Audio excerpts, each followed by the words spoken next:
आज जिल्ह्याचे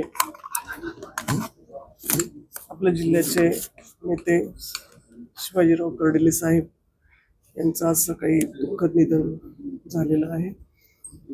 खरं तर जिल्ह्याच्या राजकारणामध्ये विशेषतः नगर तालुका बुरानगर असेल, सरपंच पदापासून ते मंत्रिपदापर्यंत सध्या ते जिल्हा सहकारी बँकेचे चेअरमन म्हणून त्यांच्या नेतृत्वाखाली आम्ही सर्वजण काम करत होतो. अतिशय अनपेक्षितरित्या त्यांचं सकाळी ही घटना घडली. खरं तर विश्वास कुणाचाच बसला नाही. फक्त साहेबांना ॲडमिट केले, क्रिटिकल आहे एवढंच आमच्यापर्यंत निरोप होता.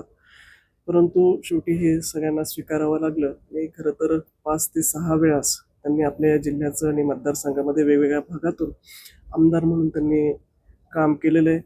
अतिशय संघर्षमय त्यांचा हा संपूर्ण जीवन प्रवास होता. समाजकारण, राजकारण, सहकार क्षेत्रामध्ये आणि प्रशासनावर एक उत्तम पकड असलेला नेता आणि स्पष्ट वक्तेपणा असेल. आणि त्यांच्या जाण्यामुळं निश्चित खूप मोठी आमच्या जिल्ह्याची उणीव किंवा पोकळी ही कधी न भरून आहे. सगळ्याच क्षेत्रामध्ये त्यांचा दबदबा होता.